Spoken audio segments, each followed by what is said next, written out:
amigos, nossas saudações cordiais, sejam todos muito bem-vindos.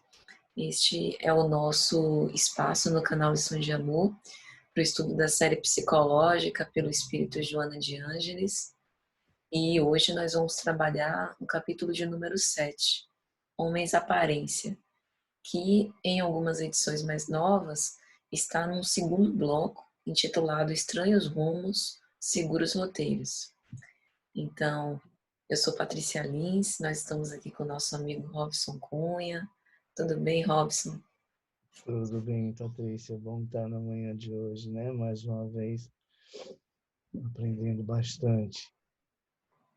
Verdade.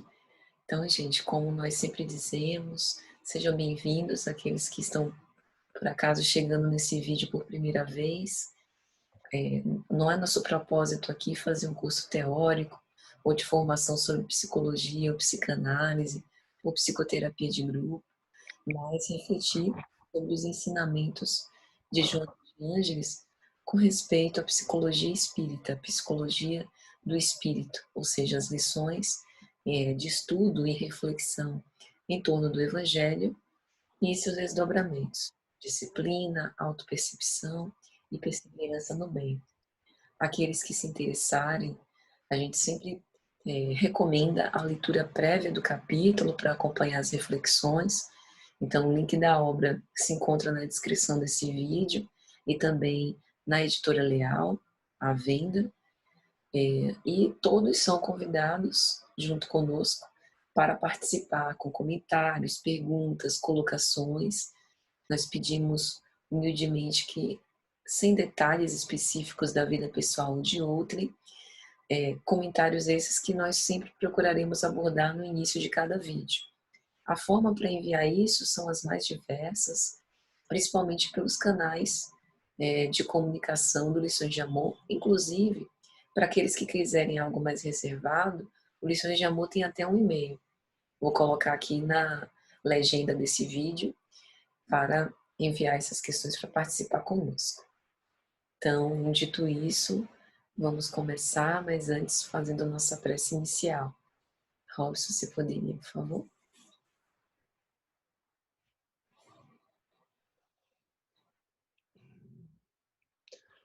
Que todos os nossos trabalhos, todos os nossos movimentos, todas as nossas intenções sejam sempre destinadas ao propósito do Divino Mestre. Que as nossas atitudes, que os nossos gestos, os nossos comportamentos sejam sempre destinadas aos propósitos do nosso Divino Mestre. Ainda somos imperfeitos, ainda somos incompletos, não somos plenos, estamos distantes da plenitude.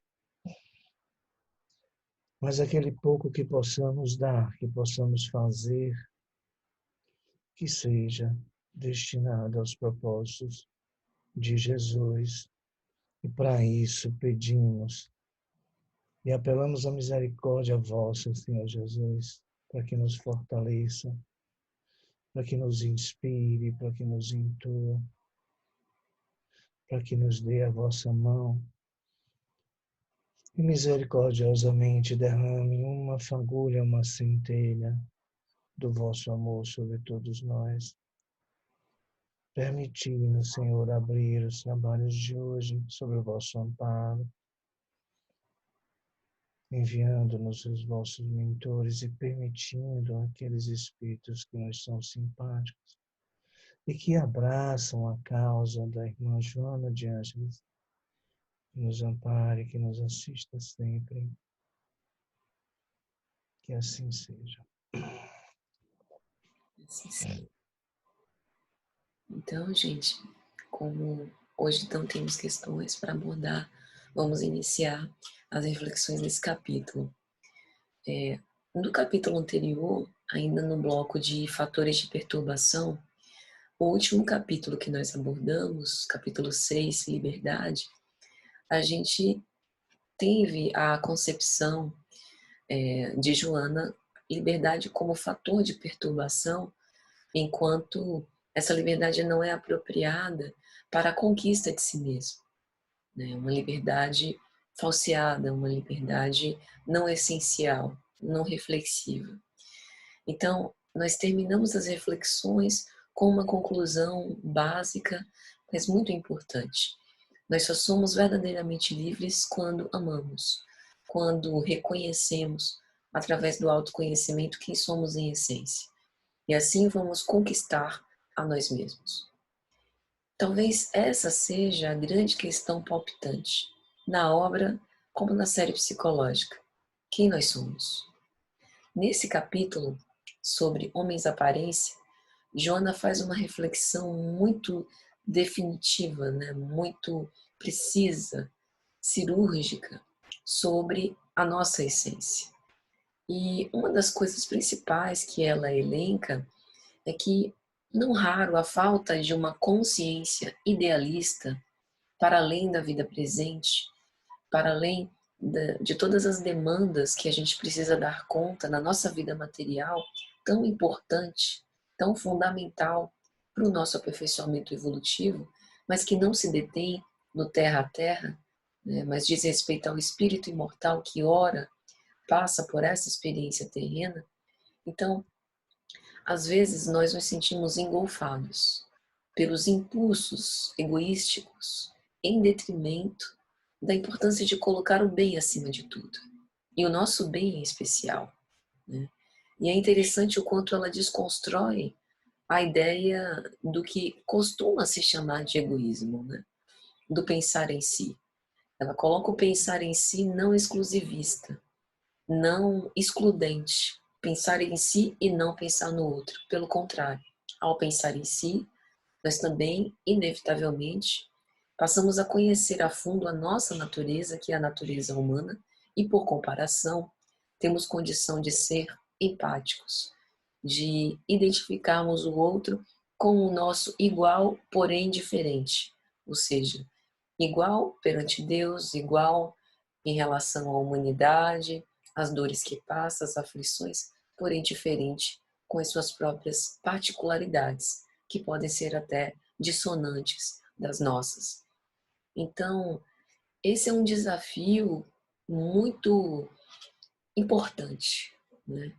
Que é frear o nosso imediatismo sem necessariamente sair da vida para a realização da verdadeira liberdade. E dois filósofos da antiguidade têm um pensamento que eu acho que sustentam bastante esse raciocínio, que é Platão e Aristóteles. Segundo o pensamento platônico, e a gente sabe o quanto que as ideias de Sócrates e Platão são caras para a doutrina espírita, a ponto de Kardec ter incluído um resumo da sua filosofia em O Evangelho segundo o Espiritismo, Platão sempre viu o ser humano com olhos além da vida material.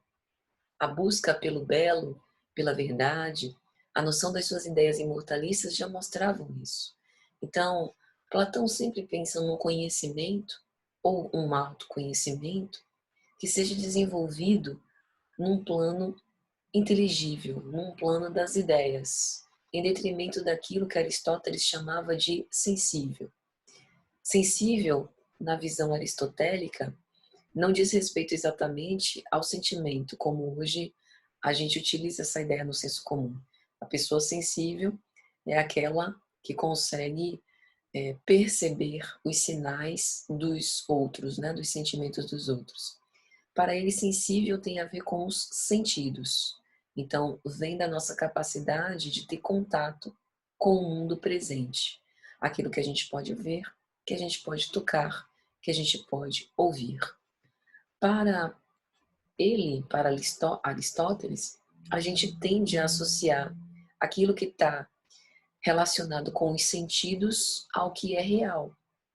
E nesses momentos, se a gente tiver, inclusive, a visão dessa sociedade muito tecnicista e racional, às vezes a gente acredita que só isso é o real e esquece da característica subjetiva. Mas Platão defende que, embora lidar com os sentidos é fundamental para nos perceber no mundo, para interagir com o outro, os nossos sentidos nos enganam, como a gente tem vários exemplos de ilusão de ótica. E para Platão, a realidade, ou seja, a busca da verdade, parece mesmo estar no campo das ideias. Então, o que que esse pensamento desses dois filósofos tem a ver com essa reflexão da distância entre ser e aparentar? Se nós ficarmos presos apenas naquilo, né, que aparecemos, apenas na nossa casca, no nosso exterior, né, na nossa conformação egóica, nós vamos ter dificuldade de penetrar a nossa essência e de buscar a verdade através do autoconhecimento. Então, essa rota segura do conhecimento interior passa pelo reconhecimento das nossas aspirações e metas, daquilo que nós pensamos e muitas vezes não confessamos, dos instrumentos de trabalho que nos estão disponíveis para que possamos nos movimentar.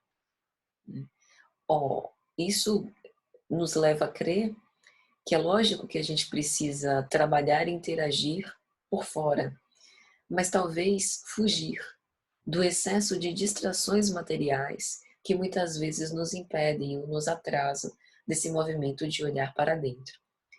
Mesmo porque numa época como essa, que nós estamos vivendo uma pandemia, inevitavelmente isso gera frustração, uma sensação de que nós estamos encurralados, porque para fora temos poucas ou menos possibilidades.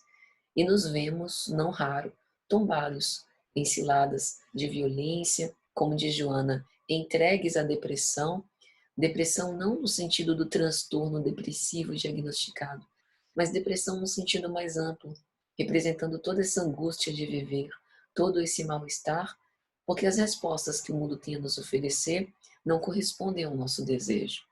Então, mediante essa situação constrangedora, coercitiva até, qual a saída que nós temos? Aquela saída platônica, do conhece-te a ti mesmo, né?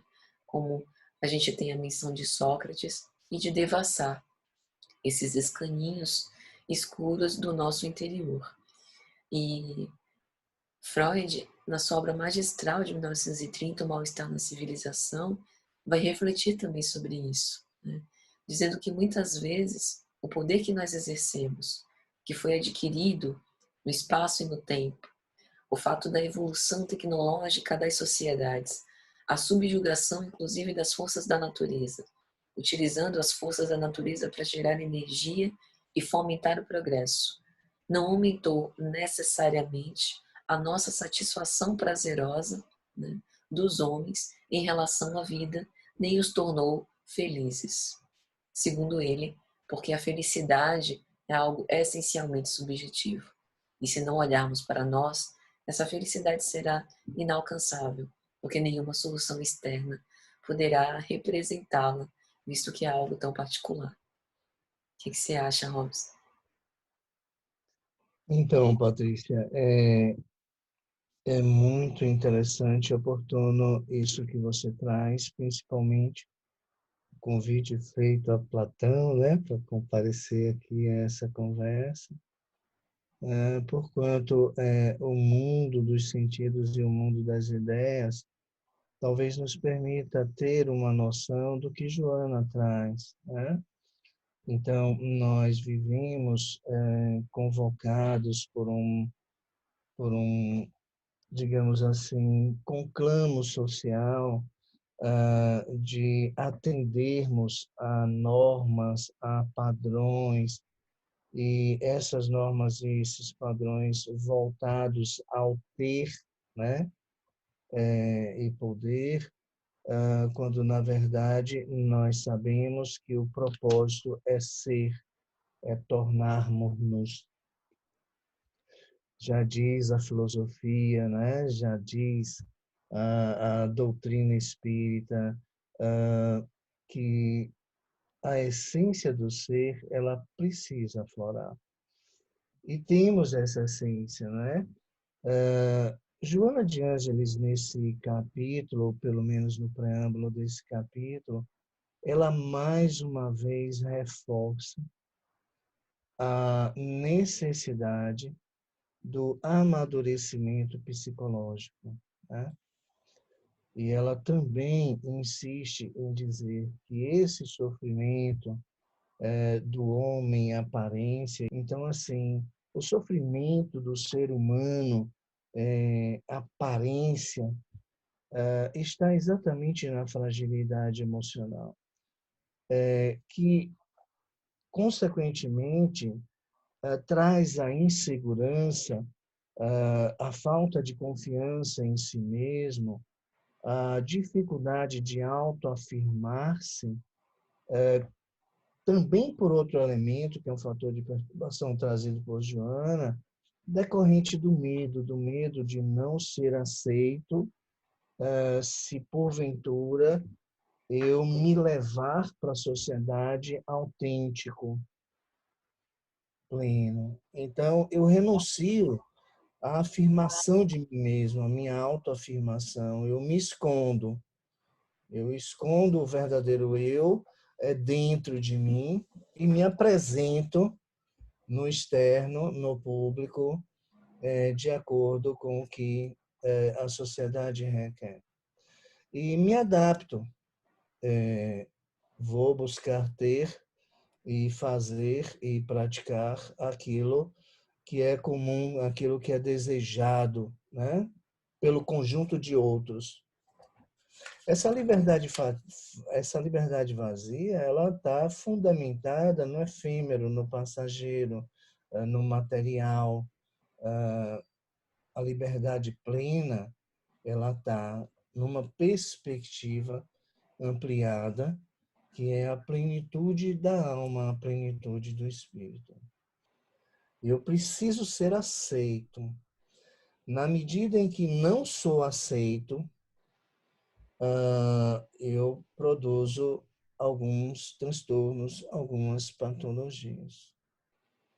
Eu trago em mim um desequilíbrio emocional, um desequilíbrio psicológico. E a pergunta, se não me engano, 877 do Livro dos Espíritos, quando Kardec pergunta a respeito da necessidade do ser humano de conviver junto com outros, de conviver socialmente, os espíritos reafirmam essa necessidade. E é uma necessidade psíquica.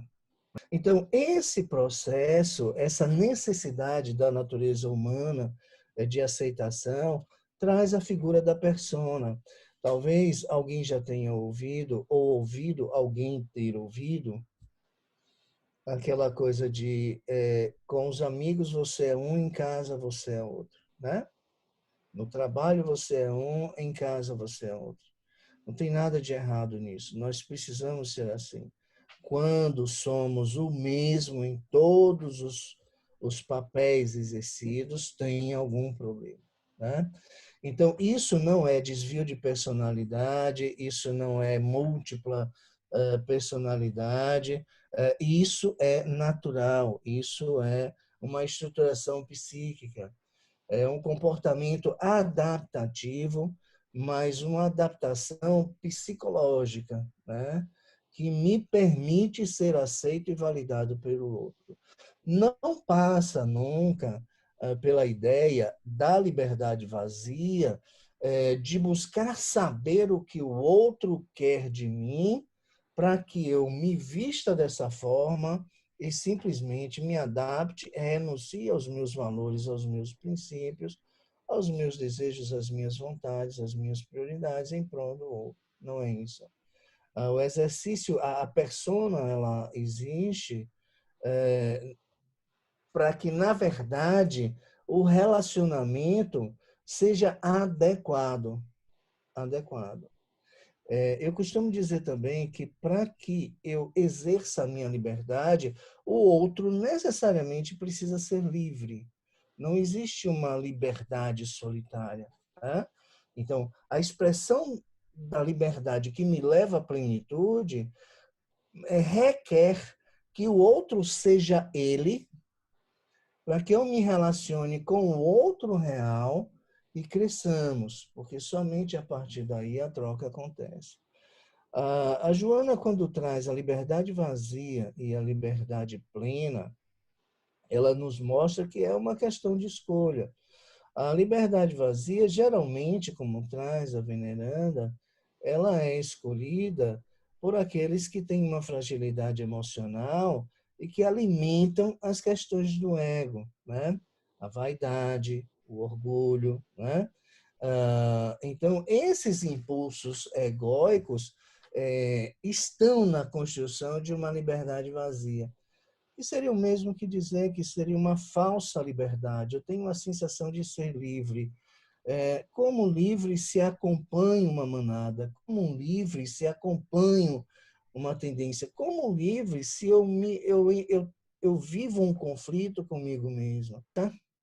Atendo aos padrões, atendo ao normal, atendo a esse movimento, né, coletivo, em torno ou em direção do ter, e me distancio da liberdade plena, me distancio do ser, do tornar-se, que aí traz o exercício da nossa vocação, né? A missão espiritual, a missão do espírito, a missão de cada um de nós enquanto espíritos, não é somente submeter-se ao processo encarnatório. Isso só é expressado pelos caminhos da liberdade plena. Isso é embaçado quando seguimos os caminhos da liberdade vazia. Faz algum sentido, Patrícia? Com certeza.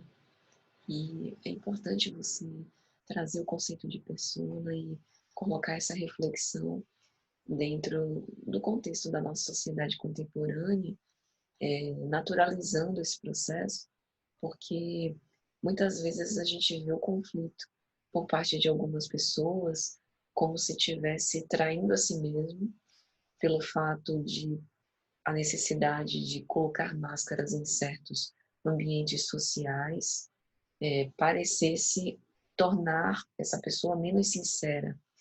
Mas aí a gente precisa também entrar no mérito de que a realização e a ideia de si mesmo é uma reflexão subjetiva, interior, própria, que não necessariamente precisa ser professada, publicizada, né?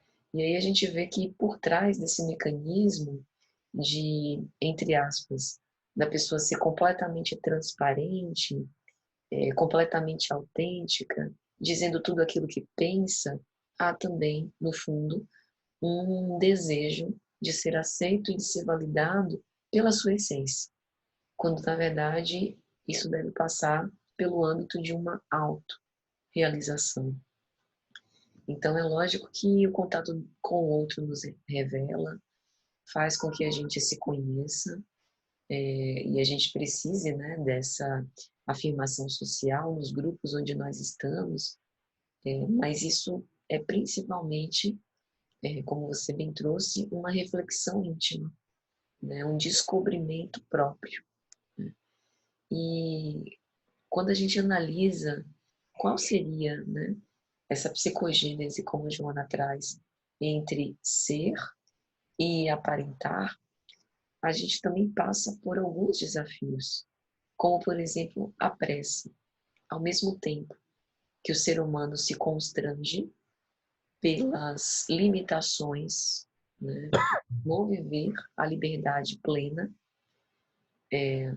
também não sabe direito como se livrar dessa situação aprisionadora. Então é como se fosse uma ambivalência.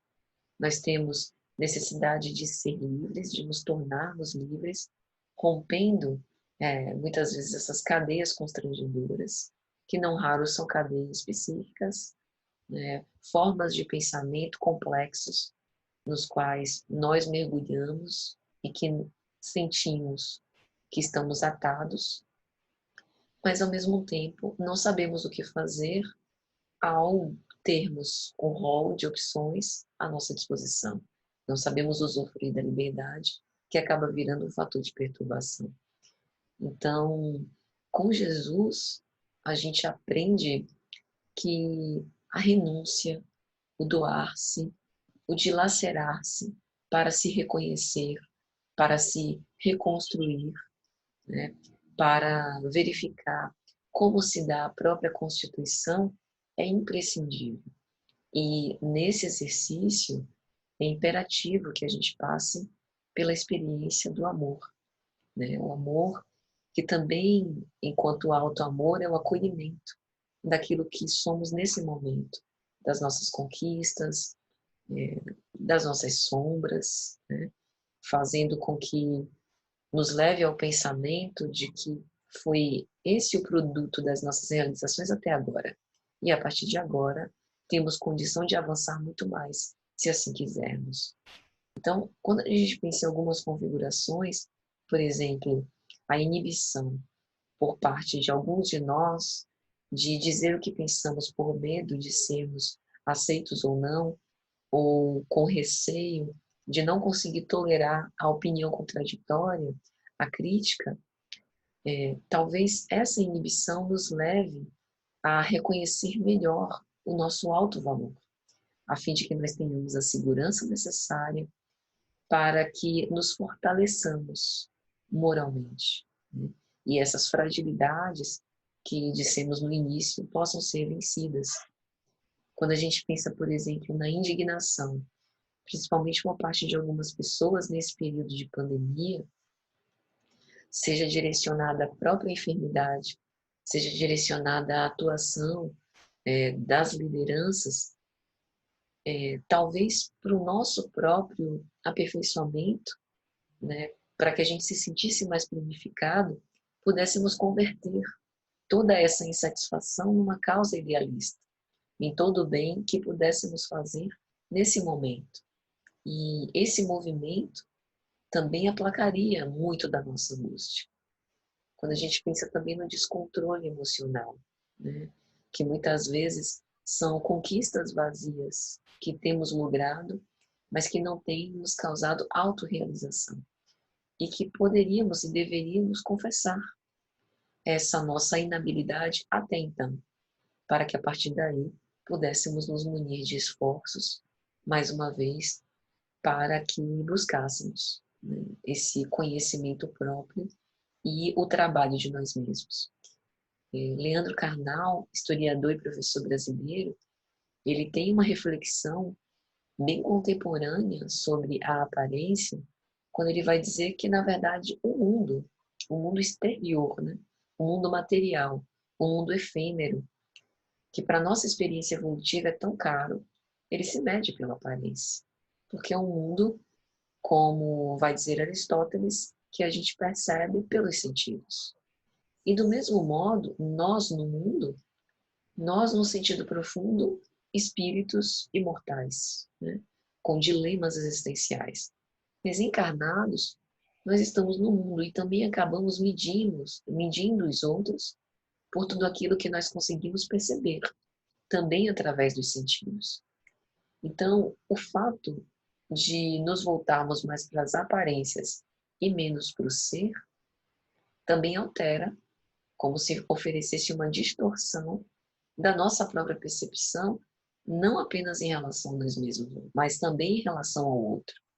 E daí, todos os mecanismos de defesa estudados, né, pelas escolas psicológicas, principalmente o fenômeno projetivo, em que eu reputo uma característica minha identificando e espelhando no outro, com o objetivo de que eu possa me perceber, né? Então, mesmo estando no mundo movido por aparências, e essa reflexão é importante para que a gente possa perceber, mais uma vez, que não é o mundo que deve nos mostrar o caminho da nossa felicidade, mas está no campo das ideias, como diz Platão. Então, tudo que nós construímos mentalmente, as nossas conformações psíquicas, elas sim são responsáveis pela nossa felicidade ou infelicidade. O espiritismo demonstra isso quando abole a noção de céu e inferno enquanto lugares, né, que existam materialmente em alguma situação do tempo e espaço. E faz a reflexão de que, na verdade, essa é uma constituição consciencial.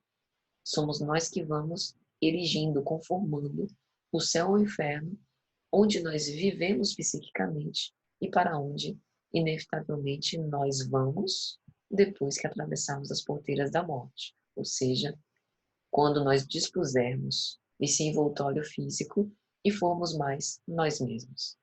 Então, pensar sobre tudo isso nos leva a perceber que cada um de nós tem uma estrada individual, porém compartilhada com a participação do outro. E é justamente pela experiência que a gente vai amadurecendo muito lentamente, mas que a gente também se prepare para uma experiência mais proveitosa, usando o discernimento e a razão. Não apenas do ponto de vista tecnicista, né, como a gente tem, por exemplo, na formação das profissões, mas, sobretudo, o discernimento e a razão enquanto capacidade de contestar, de questionar, de buscar saber a razão da angústia de viver, de buscar pensar sobre a minha procedência e qual a meta que eu desejo alcançar, para que amar a si não se torne o fato de erigir uma estátua para adoração da própria personalidade, mas sim um movimento constitutivo em que a gente se reconhece digno, né, de se melhorar cada vez mais. É interessante essa reflexão sobre a estrada individual, mas compartilhada com os outros, porque muito se fala hoje, por exemplo, sobre empatia, né? E o próprio Cristo sempre fez uma grande apologia à compaixão. Compaixão vem do latim sentir junto, mas por mais que nós possamos, por algum momento, sair de nós mesmos e irmos em contato com a dor do outro é a dele. Ou seja, ele sente subjetivamente de um modo sui generis. Assim também como ocorre conosco. Quando nós perdemos um ente querido, nós vamos, sem dúvida, nos sentir devastados por essa perda. Mas nós sobreviveremos, porque eu sou eu e o outro é o outro, embora nesse contato ambos possam se transformar. Joana tem uma obra, SOS Família, em que ela vai refletir também um pouco sobre a aparência e vai dizer que por muito tempo nós temos recorrido aos serviços de educação pensando nesse trabalho de melhoramento de nós mesmos. Mas não é propriamente a educação que transforma a sociedade. Ela pode dar elementos, aumentar os recursos, para que o ser humano reconheça os seus potenciais internos e se torne mais si mesmo, né? O que de modo algum se restringe àquela educação do verniz social, né? De comer de boca fechada, de falar num tom ameno, de ouvir o outro, depois de emitir a sua opinião, a fim de entretecer um diálogo, né? É uma educação que não é apenas transmissão de conhecimentos, nem está nas atividades formais, tão somente, mas sim na percepção do nosso lugar no mundo, da educação pelo espírito, da transformação moral que nós conseguimos empreender. E talvez essa outra educação escasseie e daí a proliferação, né, por assim dizer, dos homens aparência, inclusive nós mesmos, né, Ramos? Perfeito, Patrícia. Esses pontos que você traz, eles são muito importantes para que reflexionemos e vejamos isso na nossa prática, no nosso cotidiano, no nosso comportamento, nas nossas escolhas. Um ponto muito legal é que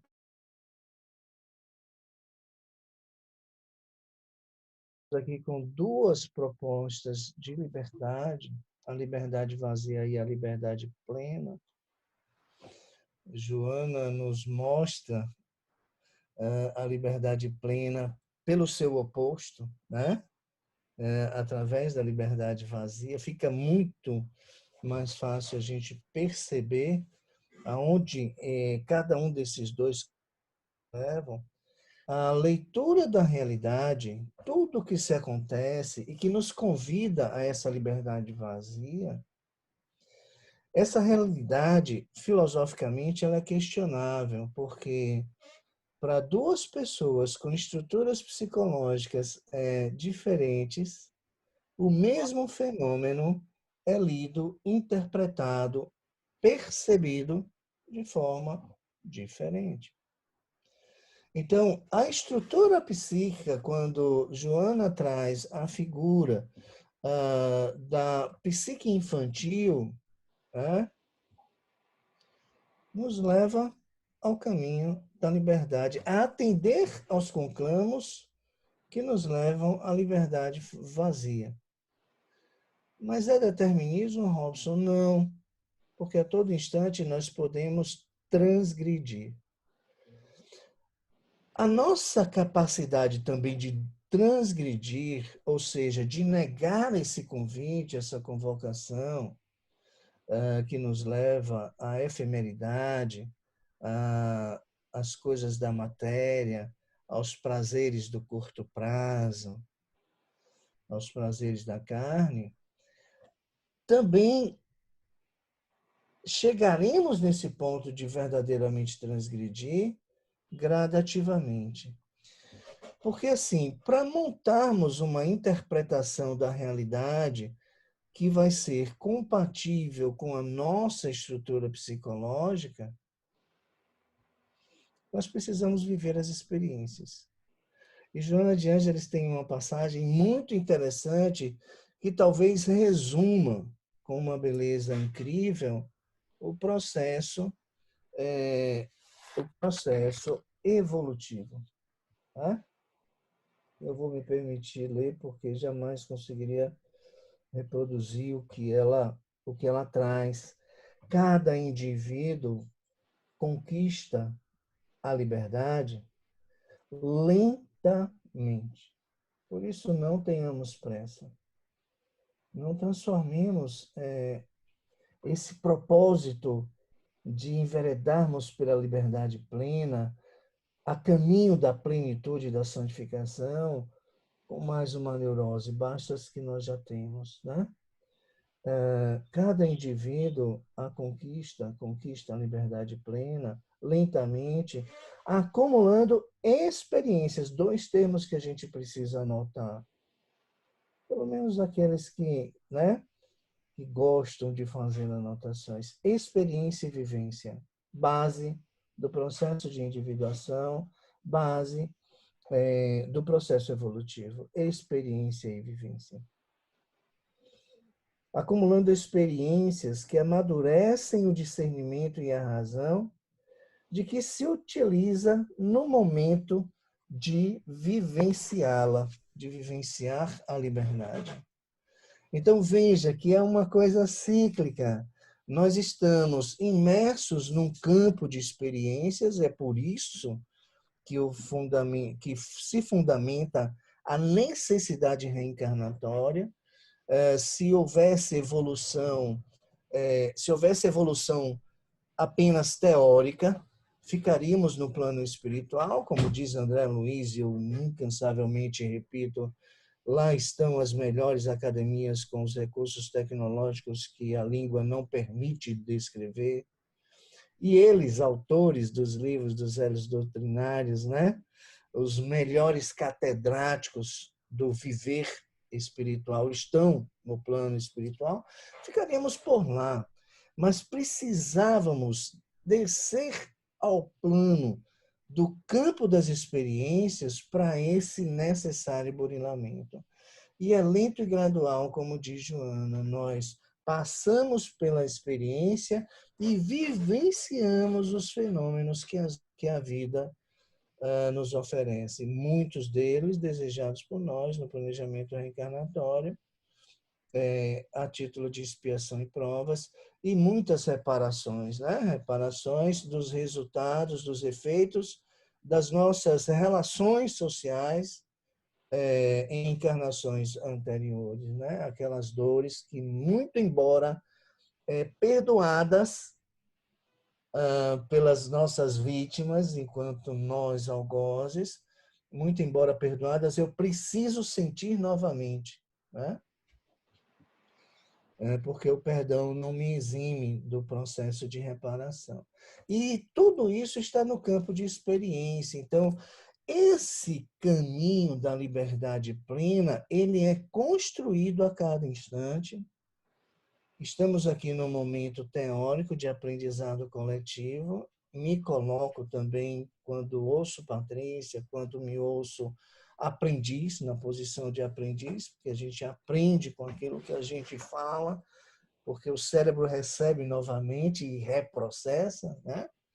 Então, assim, é exatamente essa oportunidade de viver a experiência, de vivenciar a experiência, que os efeitos sobre o espírito vão se dando e vão qualificando a minha razão e aperfeiçoando o meu discernimento. Então, veja que o desenvolvimento da razão, o desenvolvimento do discernimento, não é necessariamente pelas vias teóricas, porque nós temos aí a estética, nós temos aí a ética tão proferida, nós temos aí um conjunto de leis que são infringidas. Questões éticas, questões morais, escritas, validadas, sabidas, de conhecimento público, exaustivamente trazidas a todos nós, mas os crimes acontecem, né? Mas ferimos o outro. Então, assim, é exatamente nos efeitos desse nosso comportamento que a gente vai trabalhando e aprimorando a razão que nos leva à liberdade plena, a liberdade, o caminhar em direção da liberdade, da plenitude, nos convoca também a reflexionar e ter em mente que essa liberdade ela não é individual.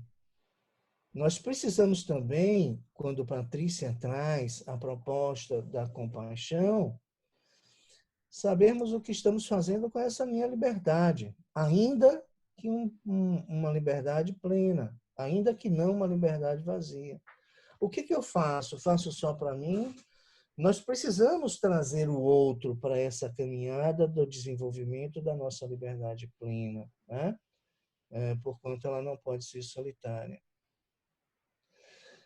Outro ponto muito interessante que Joana traz dessa vez nas entrelinhas, que me remete ao padre Antônio Vieira, que me remete a Lucas, mas também Mateus e Marcos trazem a mesma passagem, cada um no seu estilo e na sua forma, é quando em Lucas 8:5, se não me engano, de 5 a 15, mas o versículo 5 traz exatamente assim. Na versão, tem versões que trazem diferente, mas saiu a semear o que semeia. E Padre Antônio Vieira, em um dos seus sermões, pontua isso, quando nos chama a atenção de que Jesus não trouxe o semeador, e sim aquele que semeia. E há uma diferença muito grande, porque o semeador é um adjetivo que pode ser aplicado a qualquer um de nós, é um título, né? O que semeia é um ato, é atitude, é comportamento. E a questão do desenvolvimento é atitudinal, frente às oportunidades trazidas pela experiência, né? Por aquilo que pode nos servir de experiência. O que eu quero dizer com isso? Que não é uma questão de resignação passiva, de resignação contemplativa ao enfrentamento das situações que desenvolvem a minha razão, o meu discernimento, que aprimoram e burilam o meu espírito, que me permitem caminhar na escolha e manter-me reto na escolha do caminho da liberdade plena, renunciando à liberdade fútil. Não é de uma forma resignada passivamente ou meramente romântica e contemplativa, daquela forma que já que sou orientado a, já que a doutrina espírita, já que o divino mestre, não. É uma questão de me colocar a semear e não apenas receber o título de semeador, né? Isso para frisar, a partir da fala de Joana, quando ela diz assim: o homem livre é aquele que sonha, mas sai do campo dos sonhos e trabalha. O trabalho me leva a Chico Xavier, muitas vezes produz o sal, né? Da lágrima e do suor. Então, a construção da liberdade plena passa pelo campo de provas, que tem um conjunto de experiências buriladoras do espírito, que fortalece a minha razão, o meu discernimento, que é o uso inteligente da inteligência que o Criador, né, instalou em cada um de nós, e que não pode ficar na ordem do mero romantismo, da resignação passiva, da resignação contemplativa.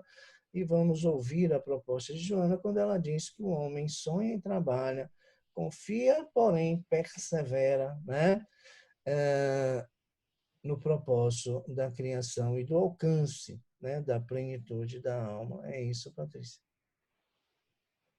Exato, Anderson. E essa reflexão é muito importante, porque alguns de nós já fizemos essa mudança de chave, por assim dizer, né?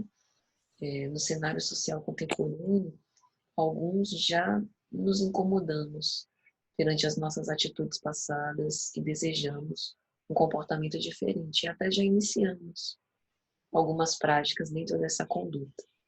Então, por exemplo, nós que já temos sensibilidade e que já gostamos de estudar e estamos dispostos a reconhecer as nossas fragilidades, né? Que estudamos o Evangelho de Jesus, quando estudamos esses grandes vultos do cristianismo primitivo, quando citamos e refletimos no que os nobres filósofos da antiguidade têm a nos dizer, quando buscamos referências de pensadores consagrados, nosso objetivo não é outro senão recolher a inspiração, né, desses grandes homens que puderam experimentar a sua liberdade, não deixando de viver no mundo, né, mas buscando aquilo que há de mais essencial em si mesmos e inspirando-nos neles, buscamos ter a coragem moral para perseverar e para dar conta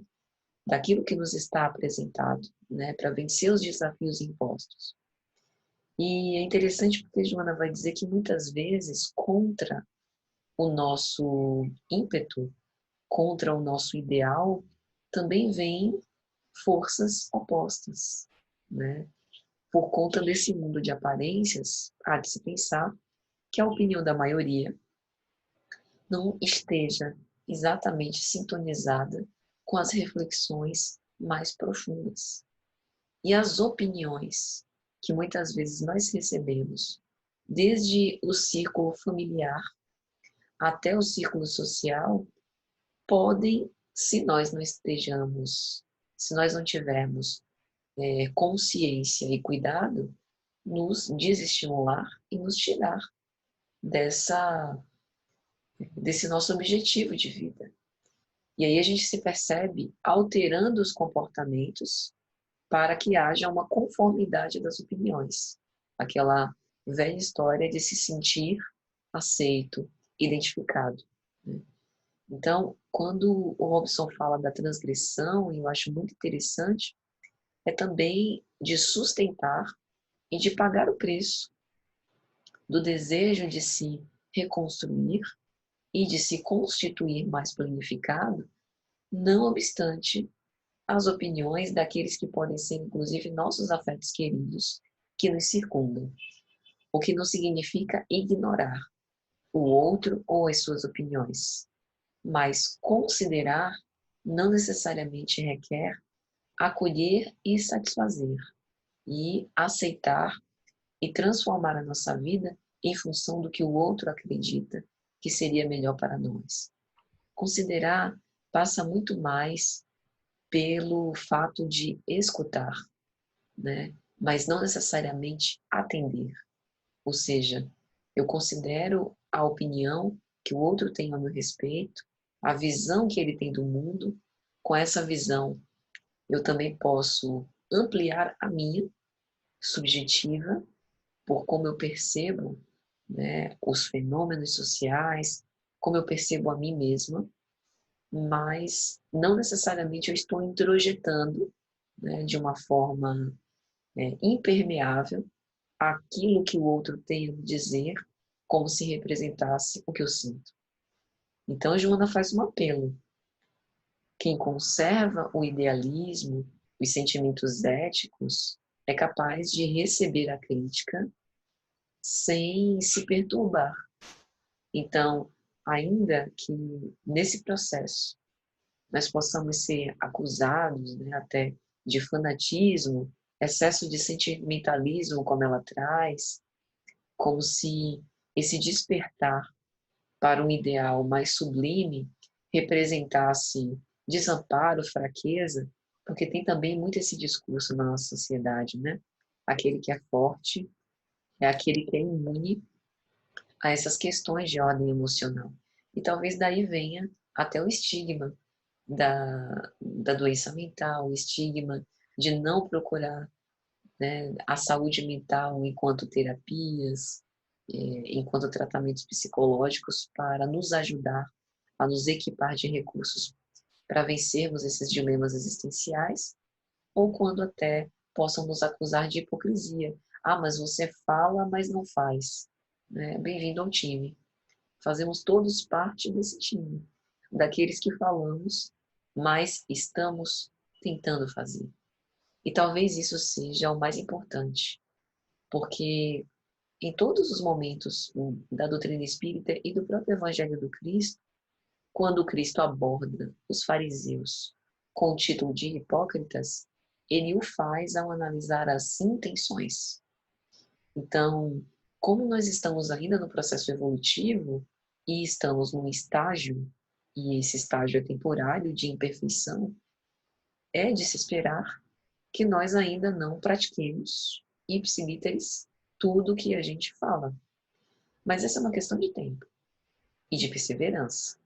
Se nós conseguirmos nos manter fiéis a esse compromisso, num tempo não muito distante, agora ou aqui, nós conseguiremos fazer aquilo que dizemos. Mas se nós estamos nesse processo, imbuídos desse compromisso íntimo de alcançar essa meta, isso é o que basta. O risco é quando nós queremos vender uma aparência de bondade, de virtude, quando na verdade a nossa intenção é outra.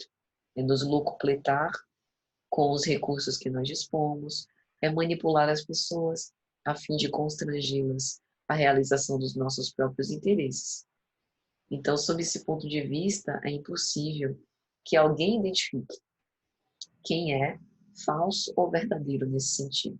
Essa reflexão sempre passa por uma reflexão subjetiva e própria. E aí, quando a Joana fala disso, ela lembra que a nossa sociedade, em geral, estimula a competitividade, o conformismo. Ela usa uma expressão que eu acho maravilhosa, a mumificação das ambições. Ou seja, é como se as ambições nos deixassem paralisados, né, enregelados. E isso nos toldasse a capacidade de transformação que a experiência nos traz. Quando somos movidos por essa ansiedade de sermos bem vistos e acatados, ficamos inquietos, né? Ela também usa uma expressão que é muito contemporânea, que é a inquietação de estar bem informado. O que, num tempo como esse de pandemia, a gente vê muito acontecer. Como as situações, né, e as atualizações se dão em tempo real, muitas vezes nós somos convidados a nessa atualização nos perturbar. E, de certo modo, essa enxurrada de informações, principalmente numa velocidade muito acelerada, pode fomentar né? Embora não seja definitivo, mas pode nos estimular a pensamentos ansiosos e a nos manter caminhando em círculos, nesse círculo vicioso, de que o mundo não tem mais jeito, de que não adianta o nosso esforço, de que por mais que a gente lute, nós nunca seremos integralmente reconhecidos, e todas essas falsas crenças que a gente vê se propagar por aí.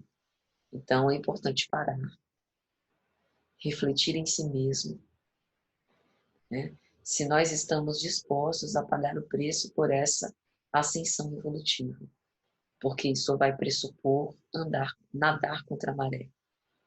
E isso vai requerer de nós uma especial dedicação, né? E nos manter sempre nesse esforço. Na nossa sociedade, e talvez Zygmunt Bauman, sociólogo, seja o autor mais referenciado quando a gente fala da fluidez das relações, da liquidez da sociedade. Ele nos diz que a nossa sociedade ela apresenta um símbolo de ostentação, o que fomenta essa coisa de sempre aparentar.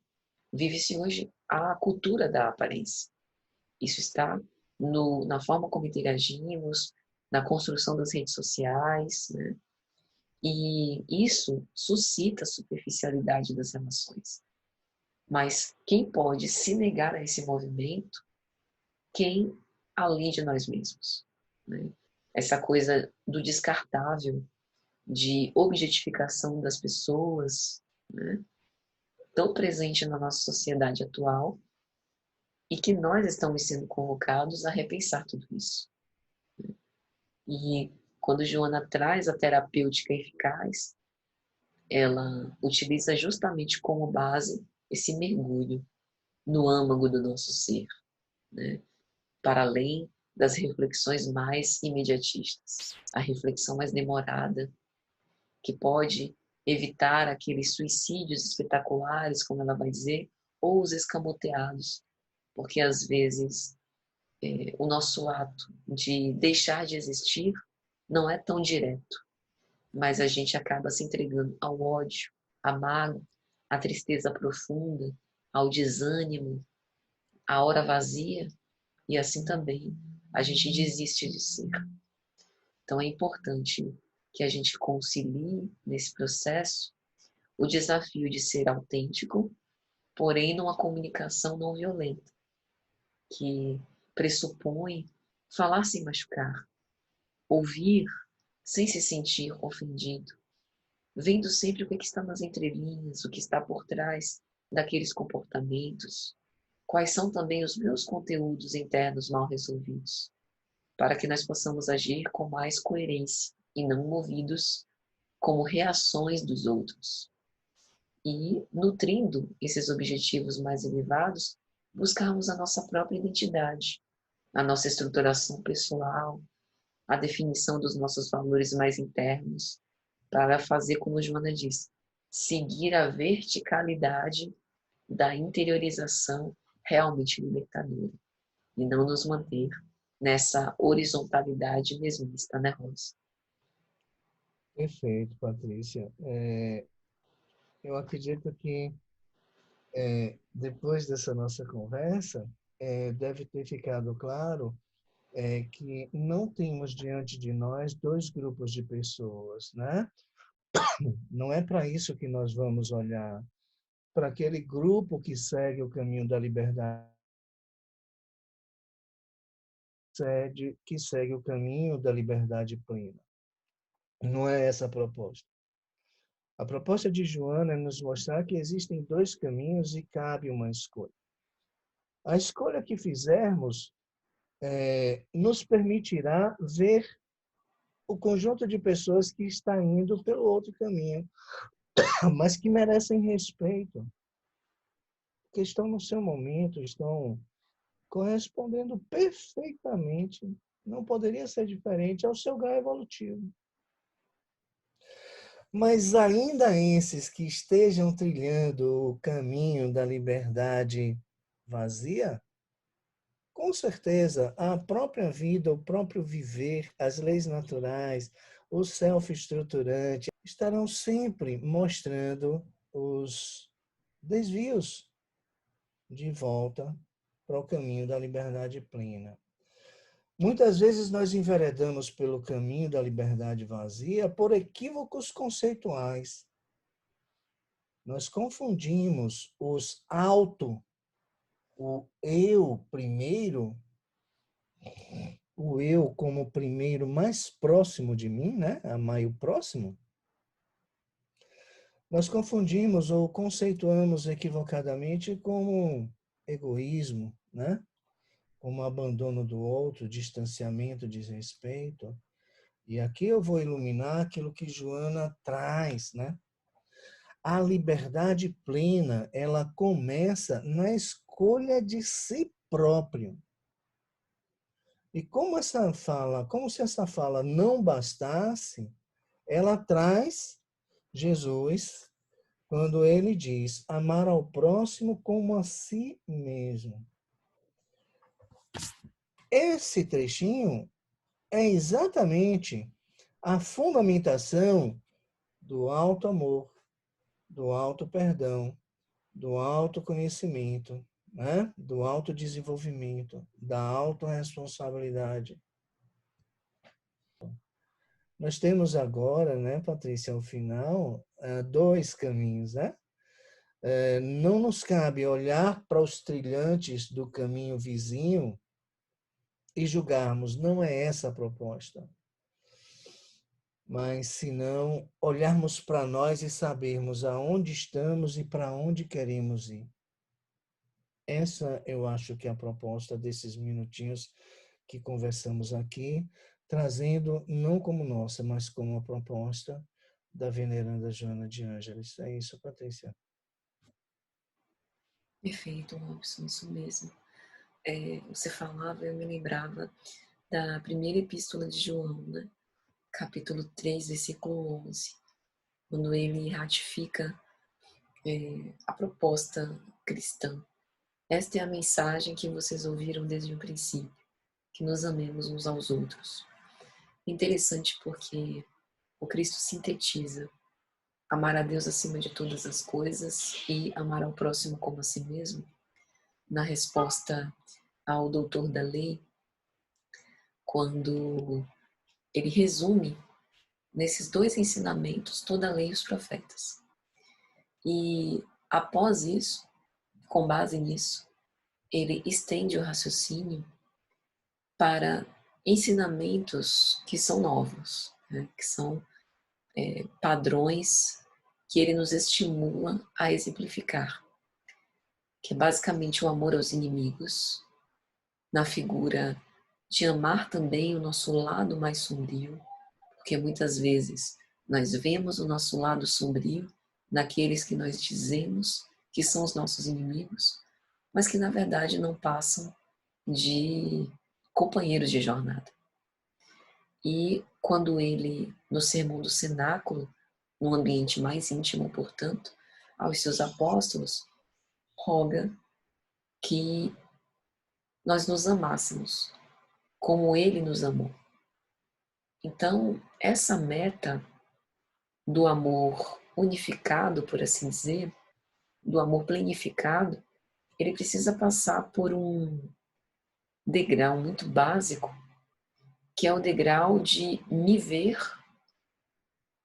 enquanto individualidade, mas não restringida à personalidade. E ao me ver enquanto individualidade, consciência profunda, conseguir também identificar o outro como meu igual. E para isso, a gente precisa necessariamente da humildade.